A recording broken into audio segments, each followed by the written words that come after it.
Pemeriksaan fisik. Yang pertama yaitu alat-alatnya. Yang pertama sphygmomanometer, kemudian stetoskop, kemudian termometer, jam untuk pemeriksaan nadi, kemudian buku tulis. Setelah itu refleks hammer, pen light, kemudian perasa dan juga pembau. Kemudian untuk APD-nya yaitu sarung tangan atau handscoon, kemudian bisa pakai masker. Setelah itu yang kedua yaitu informasi kepada pasien seperti memperkenalkan diri, kemudian memvalidasi pasien, kemudian menerangkan tujuan tindakan yang akan dilakukan. Setelah itu mengkonfirmasi kesediaan pasien untuk melakukan tindakan. Contohnya seperti Assalamualaikum, benar ini dengan Ibu A berumur 35 tahun. Bagaimana kabarnya Bu? Saya Lydia. Akan melakukan pemeriksaan fisik kepada Ibu dari kepala sampai kaki. Tujuannya untuk mengetahui kondisi umum Ibu. Waktunya kurang lebih 5-10 menit. Bagaimana Ibu? Apakah Ibu bersedia? Setelah pasien mengatakan bersedia, maka kita membawa alatnya ke pasien kembali. Setelah itu persiapan lingkungan seperti menutup pintu apabila pasiennya di ruang sendiri atau bisa menutup gorden atau sampiran. Setelah itu dimulai tindakannya. Yang selanjutnya dilakukan yaitu mencuci tangan. Seperti ini contohnya. 1 2 3 4 5 6. Setelah itu pakai sarung tangannya atau bisa pakai masker juga apabila dibutuhkan.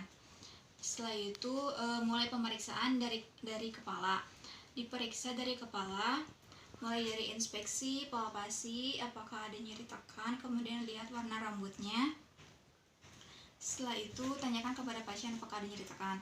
Setelah itu pemeriksaan ke mata.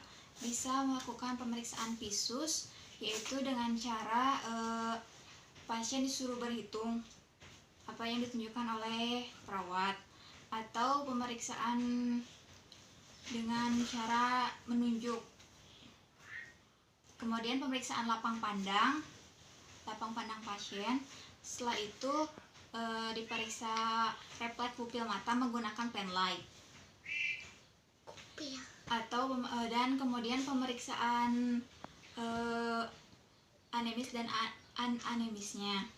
Setelah pemeriksaan mata, kemudian pemeriksaan hidung dilihat, kemudian bisa menggunakan pen light apabila pemeriksaan kotor atau tidaknya. Setelah itu minta klien untuk menutup matanya. Kemudian minta klien untuk membaui bau apa yang diminta oleh perawat. Bisa menggunakan parfum atau kayu putih. Setelah itu minta lagi pasien untuk membuka matanya. Setelah itu pemeriksaan mulut diinspeksi, kemudian diperiksa menggunakan pen light. Setelah itu minta pasien untuk menutup matanya dan mengecap rasa apa yang diperiksa oleh perawat, seperti bisa menggunakan asin, pahit, atau manis. Setelah pemeriksaan ke mulut, kemudian pemeriksaan ke telinga. Pertama diinspeksi, yaitu dengan menggunakan pen light dilihat apakah kotor atau tidak, apakah ada siruman atau tidak. Setelah itu pemeriksaan Weber dan juga Rini menggunakan garpu tala. Setelah selesai, kemudian ke leher diinspeksi, kemudian dipalpasi apakah ada pembesaran kelenjar tiroid atau pembesaran vena jugularis.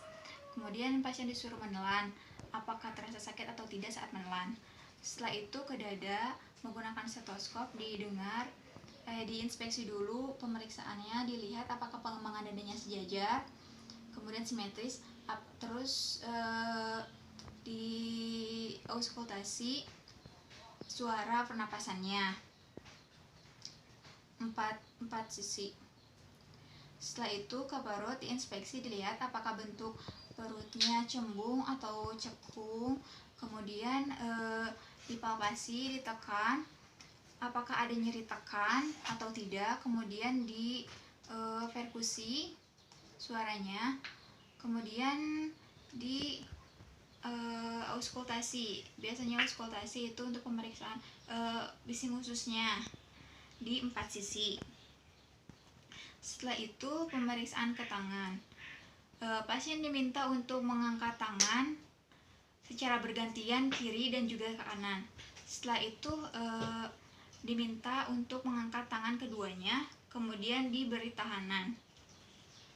Kemudian diperiksa CRT, apakah kembali kurang dari 2 detik atau tidak.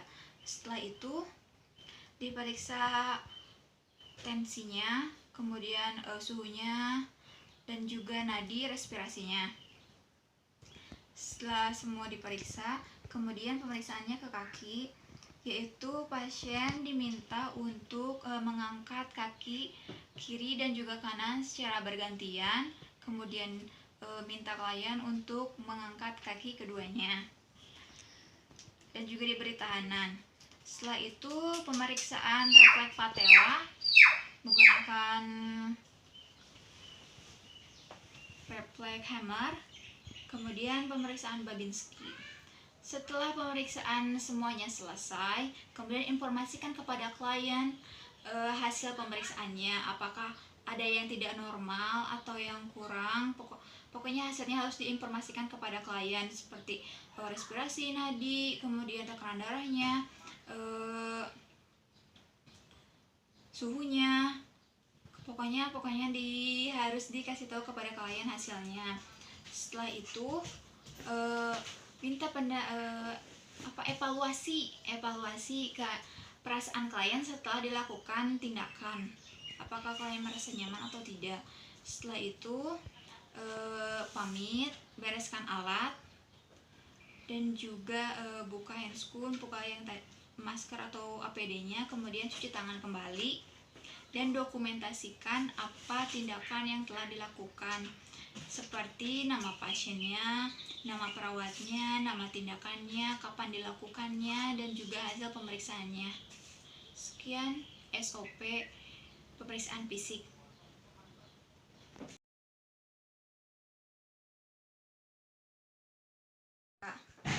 Yang pertama yaitu persiapan alatnya. Contohnya ini contoh beakernya, kemudian ini contoh salepnya, ini contoh NaCl-nya, ini contoh perban, ini contoh gunting perban, kemudian bak instrumen berisi 2 kom kecil, kemudian kasa, dan juga pinset anatomis dan chirurgis, kemudian ini contoh alasnya. Setelah itu inform consent kepada pasien. Ini contoh pasiennya. Kemudian yang harus dilakukan yaitu inform consent. Contohnya seperti, Assalamualaikum Ibu, benar ini dengan Ibu A berumur 28 tahun. Saya Lydia Bu, perawat yang bertugas hari ini. Saya akan melakukan tindakan perawatan luka kepada Ibu. Tujuannya untuk menghindari agar luka Ibu tidak infeksi, kemudian agar luka Ibu juga bersih, kemudian nyaman juga kepada ibunya. Waktu tindakannya kurang lebih 10-15 menit. Bagaimana Ibu? Apakah Ibu bersedia? Setelah pasien mengatakan bersedia, maka ambil alatnya, kemudian persiapan lingkungan. Seperti apabila pasiennya berada di kamar sendiri, kita bisa menutup pintu, atau apabila pasiennya di bangsal, kita bisa menutup sampiran atau menutup gorden. Setelah itu persiapan perawatnya yaitu cuci tangan, seperti 1, 2, 3, 4, 5, 6. Setelah itu memakai APD.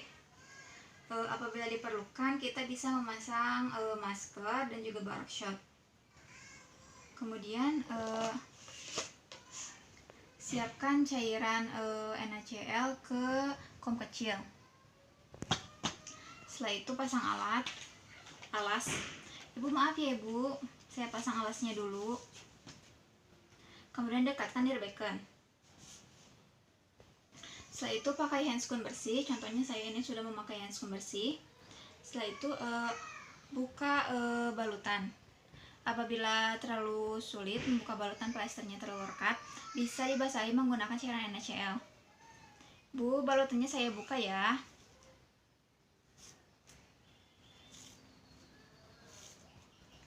Kemudian buka balutan dan buang ke bengkok. Kemudian copot handscoon yang tadi sudah digunakan dan ganti menggunakan handscoon yang steril.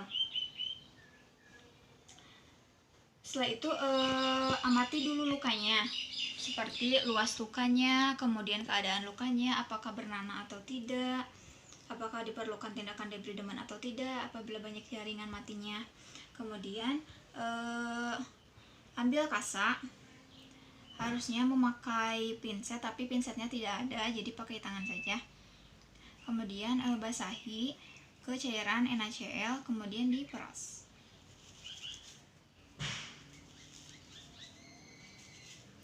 Setelah itu bersihkan lukanya.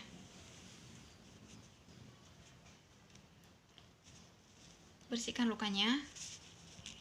Kemudian dibuang ke bengkok. Apabila ada nanah, kita bisa menekan di daerah sekitar lukanya, tapi dengan perlahan agar nanahnya keluar atau pusnya keluar.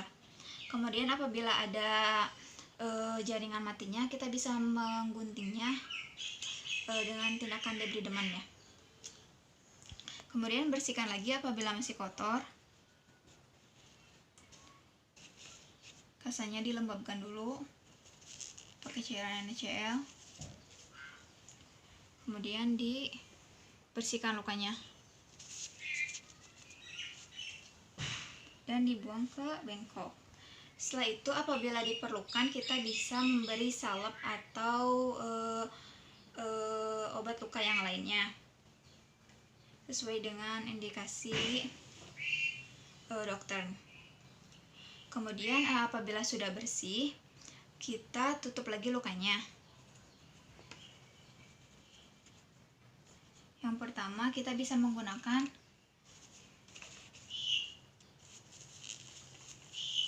kasa yang lembab dulu, kemudian menggunakan kasa yang kering. Setelah itu tutup menggunakan plester.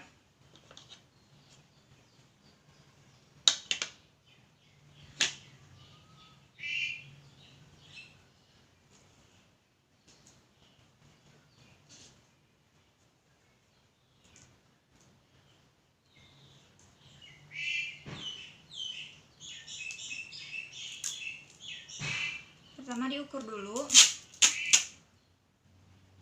kemudian pasang gunting.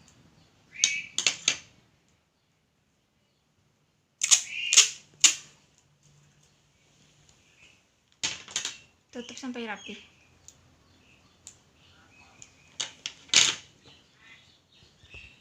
Apabila susah menggunakan slot plesternya, bisa dibuka dulu handscoonnya. Yang tadi yang steril bisa dibuka, kemudian dibuka ya handscoonnya, kemudian bereskan alat. Setelah itu evaluasi keadaan pasiennya. Ibu, bagaimana keadaan ibu setelah dilakukan tindakan perawatan luka, Bu? Apakah ibu merasa nyaman? Oh iya, ibu merasa nyaman. Kalau begitu, ada yang ditanyakan, Bu? Mungkin? Apabila tidak ada, saya akan kembali ke ruangan. Apabila ibu memerlukan sesuatu, ibu bisa menghubungi saya, atau ibu bisa memencet bel di sebelah belakang ibu ya. Kalau begitu permisi, Bu. Setelah itu kembali ke ruangan, kemudian cuci tangan kembali, kemudian dokumentasikan tindakan apa yang telah dilakukan, seperti nama tindakannya, nama pasiennya, nama perawatnya, kemudian tindakan apa yang telah diberikan, semuanya harus didokumentasikan.